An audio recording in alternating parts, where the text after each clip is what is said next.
Herkese merhaba. Bugün 3 Şubat 2023 TRT Haber kaynaklı haberlerden sunmaya başlıyorum. İstanbul Bahçelievler'de bir kişinin hayatını kaybettiği kazanın araç içi kamera görüntüleri ortaya çıktı. Seyir halindeyken uyukladığı görülen İETT şoförü tutuklandı. Evet, güne damga vuran gelişmeleri sizler için derledik. İşte bugünün özeti şeklinde TRT Haber'in hazırladığı bir video ekranda görüyorsunuz. İstanbul'da hafta sonu karla karışık yağmur, pazartesi gününden itibaren yoğun kar yağışı bekleniyor. Avrasya Tüneli'nden 6 yılda 100 milyon araç geçti başlıklı haber. 100 milyonuncu aracın sürücüsüne hediyesini Ulaştırma ve Altyapı Bakanı Adil Kara İsmailoğlu verdi şeklinde haber geçilmiş. Dünyanın en büyük insani dramlarından birinin yaşandığı Yemen'de ateşkesle başlayan süreç Suudi Arabistan ile Husiler arasında müzakereye dönüşmüş. Husiler petrol gelirinin %80'ini isterken Suudi Arabistan güvenlik garantileri talep ediyor şeklinde bir haber var. Cumhurbaşkanı Erdoğan, Avrupa'nın aferin demesine bunlar muhtaç. Bizim ise milletimin aferin demesine ihtiyacımız var. 14 Mayıs'ta sadece CHP'nin başındaki zata bay bay demekle kalmayacak. Aynı zamanda tek parti zihniyetinin de son çırpınışlarını göreceğiz şeklinde açıklamalarına devam ediyor. Türkiye'nin yapılanları yıkacak, tersine döndürecek bir yıkım ekibine değil, daha büyük eserler yapacak AK Parti'ye, Cumhur İttifakı'na ihtiyacı var şeklinde Cumhurbaşkanı Erdoğan'ın açıklamaları olmuş. İzmir'in Çeşme ilçesi açıklarında aynı anda 8 hortum oluştu şeklinde bir haber var. Görüntüleri görüyorsunuz. Allah korusun. Bekletiyorum videoyu izleyin diye. Evet. Çok ilginç gerçekten. Evet efendim. Osmaniye'nin Düzüç ilçesinde 4,6 büyüklüğünde deprem meydana gelmiş. Saf Rafaelo de Alentejo ırkından gelen 30 yaşındaki Bobby Guinness Rekorlar kitabına girmiş. O dünyanın gelmiş geçmiş en yaşlı köpeği şeklinde bir haber var. Turist sayısı 56 milyondan 100 bine düştü. Pandemi öncesi sayıları yakalamak isteyen Hong Kong 500 bin ücretsiz uçak bileti dağıtacak şeklinde bir haber var. Bu da ilginç. Hakkari Şemdinli'de çığ düşmesi anı kamerada diyor. Şu an görüyorsunuz ekranda. Allah korusun. Kararı yapay zeka ile verdi başlıklı haber. Kolombiyalı yargıç dava hakkındaki kararı ChatGPT'ye sorunca yeni bir tartışma başlattı şeklinde. Evet, seyir halindeyken yanan aracı yol kenarına çekti. Alevler park halindeki başka bir otomobile sıçradı şeklinde bir haber var. Görüntüyü görüyorsunuz. Türkiye'yi güvensiz bir ülke ve DAEŞ'in eylem sahası gibi göstermek istiyorlar. Konsolosluklarını kapatan ülkelerin kısıtlı bir algı operasyonu içinde olduğuna değinen uzmanlar, Batı'nın bir kez daha FETÖ ve PKK iftirasının peşine takıldığı görüşünde. Casus balon ABD'yi alarma geçirdi başlıklı haber. Çin neden uydu yerine modası geçmiş bir teknoloji kullanıyor şeklinde devam ediyor. Dışişleri Bakanı Mevlüt Çavuşoğlu, konsoloslukların kapatılması bir terör tehdidi varsa bize bildirmeleri gerekmez mi diye sormuş. İçişleri Bakanlığımıza, istihbaratımıza soruyoruz. Somut bir bilgi paylaşımı yok. Bu kapatmaların maksatlı olduğunu düşünüyoruz şeklinde açıklamada bulunmuş ve devam etmiş. Bazı ülkelerin diğerlerine de bu eyleme siz de katılın dediğini biliyoruz. Her bakımdan bu açıklamalar ve kapatma eylemleri maksatlıdır demiş. Hazine ve Maliye Bakanı Nebati, veriler enflasyonda en zorlu dönemi ardımızda bıraktığımızı, önümüzdeki ayların çok daha iyi olacağını işaret ediyor şeklinde açıklamada bulunmuş. Olayı doğrulamaya çalışıyoruz. Diğer ülkelerin hava sahasını ihlal etmiyoruz. Çin'den ABD'de görülen casus balonla ilgili bir açıklama gelmiş. Ataşehir Belediyesi'ne operasyon, ihaleye fesat karıştırma soruşturmasında aralarında başkan yardımcılarının da bulunduğu 28 şüpheli gözaltına alınmış efendim. Tüketici fiyat endeksi Ocak'ta %6,65 artış gösterdi. Yıllık enflasyon %57,68 oldu şeklinde bir haber var. Evet, Apple'da satışlar düştü. Kar %13 azaldı. Alphabet'in Google geliri arttı. Karı %34 düştü.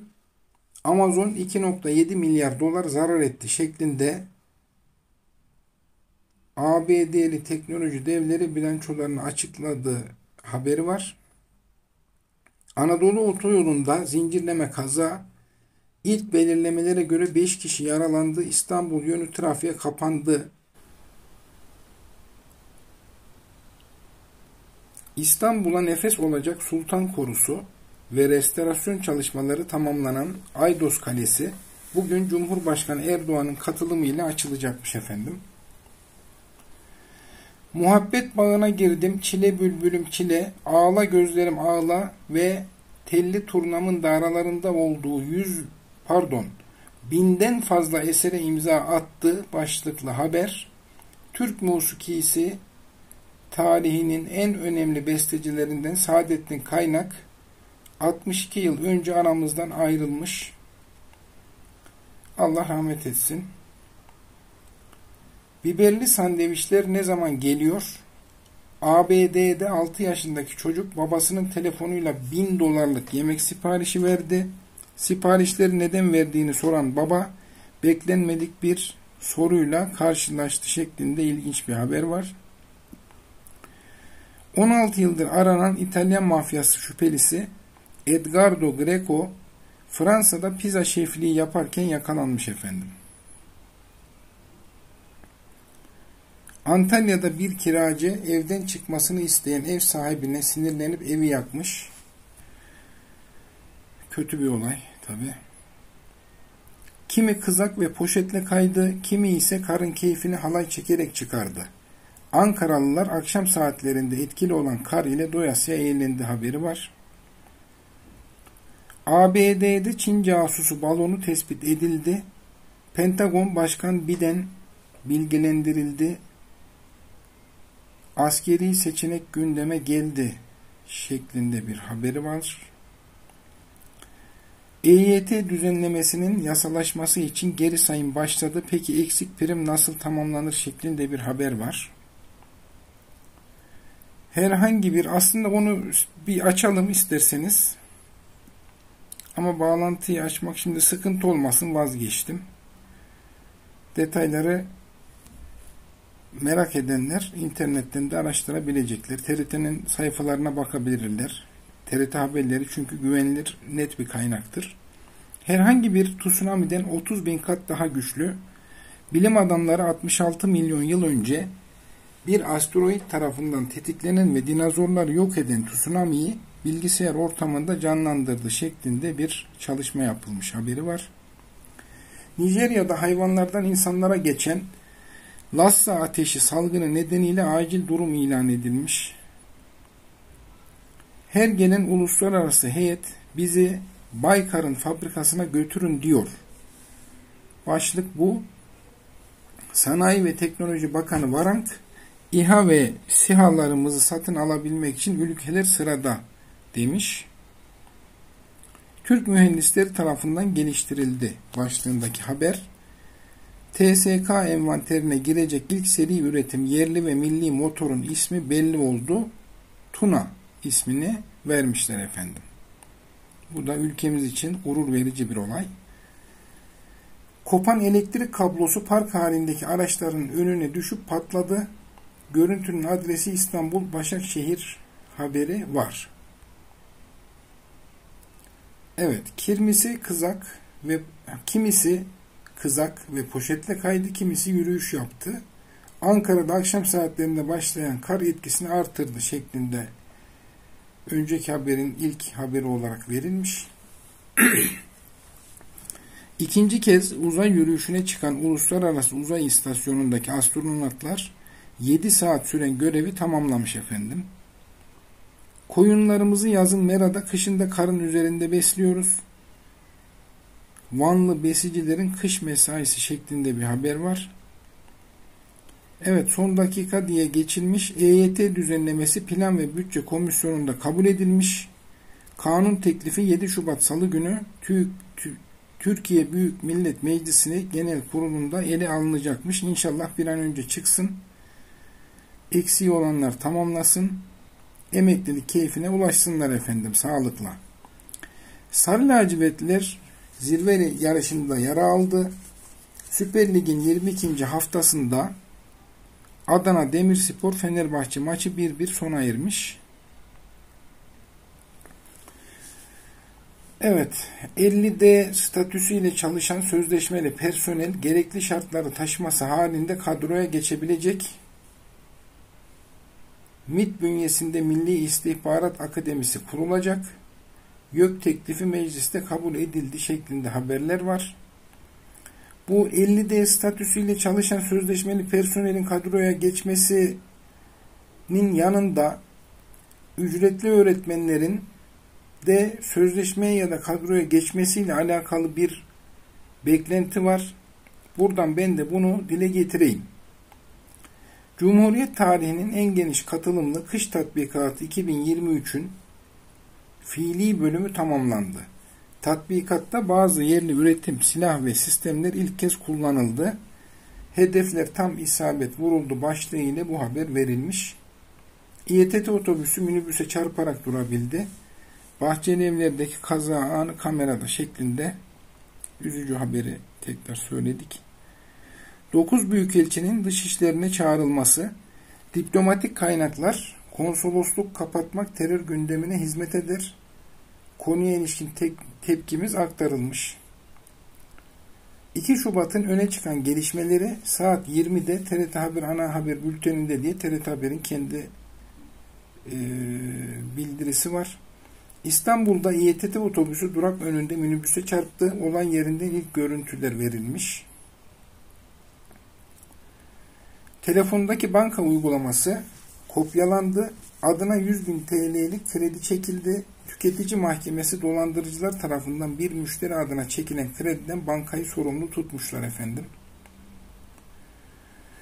İstanbul Bahçelievler'de İETT otobüsü durak önündeki minibüse çarptı. İlk belirlemelere göre bir kişi hayatını kaybetti. Allah'tan rahmet diliyoruz. 5 kişi yaralandı. Şifalar diliyoruz. Az önceki okuduğum haberin ilk haberi. Evet, konsolosluklarını kapatan ülkelerin de aralarında bulunduğu 9 ülkenin büyükelçisi Dışişleri Bakanlığı'na çağrıldığı haberi tekrar geçilmiş. İlk haberi aslında bu. İstanbul'da kontrolden çıkan araç bariyerlere saplandı. Araç koltuğu dışarı fırladı şeklinde üzücü bir haberin görüntüleri. Dışişleri Bakanı Mevlüt Çavuşoğlu, Türkiye'nin uyarısı neticesinde Norveç'in Kur'an-ı Kerim yakılması için verdiği izni iptal edildi şeklinde bir haber var. 2008'den bu yana en yüksek seviye. Avrupa Merkez Bankası 3 temel politika faizini 50 baz puan artırmış. AK Parti Grup Başkan Vekili Bülent Turan, EYT düzenlemesini Salı günü Genel Kurul gündemine almayı planlıyoruz şeklinde az önce okuduğum haberin ilk haberi gibi vermiş oldum. Hasat sonrası tarlaya dökülen pamuğu insan gücü gerekmeden toplamak için kolları sıvadı. Pamuk parçalarını ekonomiye kazandıracak tarım robotu geliştirildi. Bilgisayar mühendisi Ömer Muratlı'nın girişimcilik hikayesinin adı Afara şeklinde çok güzel bir haber var. Ülkemizde nice değerler var. Hepsinin sağlıkla, başarıyla icraatını istiyorum yani şahsım adına, milletim adına. Bu şekilde olması bizim menfaatimize. İstanbul'da bir esnaf dükkanın önüne park eden sürücüye sinirlendi, arabasını çöpe attı şeklinde görüyorsunuz. Forkliftle arabayı atıyor. Gerçekten ilginç bir görüntü oluşmuş. Norveç'in Ankara Büyükelçisi Dışişleri Bakanlığı'na çağrıldı diye haber var. Kur'an-ı Kerim'in yakılma saygısızlığı için izin verilmemeli şeklinde. Çinli bilim adamları yüksek miktarda süt üretebilen 3 süper inek klonlamışlar. 100.000 işçinin zam talebi haftaya bakanlığa sunulacak. Türk İş 2023-2025 döneminde yapılacak zammı belirlemek için toplanmış. Almanya'da bir kadın aile sorunlarından kaçmak ve yeni bir hayata başlamak için kendisine benzeyen birini öldürüp kendini ölmüş gibi gösterdi şeklinde ilginç bir haber var. Artık sıra uçuşta başlıklı haber, modern savaş uçağı eğitiminde kritik rol oynayan yerli ve milli taarruz uçağı Hürjet motorunu çalıştırdı şeklinde güzel, sevindirici bir haber var. Daha nice teknolojik gelişmelerimize, dünyada bir numara olmaya bismillah diyelim. Ticaret Bakanı Muş, en yüksek Ocak ayı ihracat değerine ulaştık. Ocak ayında ihracatımız geçtiğimiz yılın aynı ayına göre %10.4 artışla 19.4 milyar dolar oldu demiş. İlaç tedavisine başlandıktan 24 saat sonra bulaşıcılık artık söz konusu değil. Sağlık Bakanı Koca'dan Strep A açıklaması gelmiş. Milyonlarca kişinin merakla beklediği EYT düzenlemesi Plan ve Bütçe Komisyonu'nda görüşülmeye başlanmış. Oradan da çıkmış zaten. Evet, Bayraktar TB3 ilk kez üretim bandında göründü. TCG Anadolu gemisinde çok sayıda bulunacak olan TB3'ler kullanacakları yeni nesil mühimmatla da Türkiye'ye oldukça önemli kabiliyetler kazandıracak şeklinde güzel bir haber var. Anayasa Mahkemesi Başkanlığı'na Zühtü Arslan yeniden seçilmiş. TBMM Başkanı Mustafa Şentop, altılı masaya adaylık tepkisi şeklinde hiçbir tereddüt, hukuki olarak hiçbir problem yoktur şeklinde açıklama yapmış. Rekabet Kurulu arama hizmetleri pazarındaki hakim durumunu kötüye kullandığı gerekçesiyle Google hakkında soruşturma açmış.